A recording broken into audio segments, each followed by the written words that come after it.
হঠাৎ একদিন একটা ছেলে তার মাকে বলল, মা, আমি তোমার দুধের ঋণ শোধ করতে চাই, তুমি আমার থেকে কি চাও বলো। তখন মা একটু কষ্ট পেয়ে চুপ করে থেকে বলল, বাবা, তুই তো বাজার থেকে রাতে আসবি, আসার সময় আমার জন্য একটা কলা নিয়ে আসিস। ছেলেটি রাতে বাড়ি ফেরার সময় মায়ের জন্য একটা কলা নিয়ে আসে সুন্দর দেখে। তখন মাকে সেই কলাটি দিয়ে বলে, নাও মা, এই যে তোমার কলা।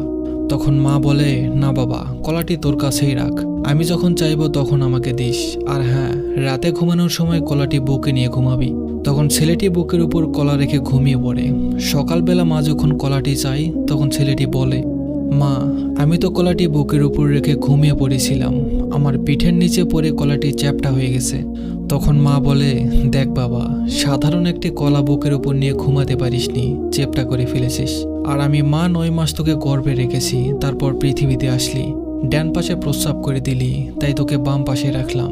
বাম পাশেও প্রস্রাব করে দিলি, তারপর তোকে বুকের উপর রাখলাম। বুকের উপরও প্রস্রাব করে দিলি, আমি মা নিজেই ভেজা জায়গায় শুয়ে তোকে শুকনো জায়গায় রাখলাম। কই, আমি তো তোকে চ্যাপ্টা করে ফেলিনি। তখন ছেলেটি মায়ের পা ধরে কান্না করতে করতে বলে, মা, আমি তোমার ঋণ কখনো শোধ করতে পারবো না। সময় থাকতে নিজের মাকে ভালোবাসুন। ধন্যবাদ সবাইকে।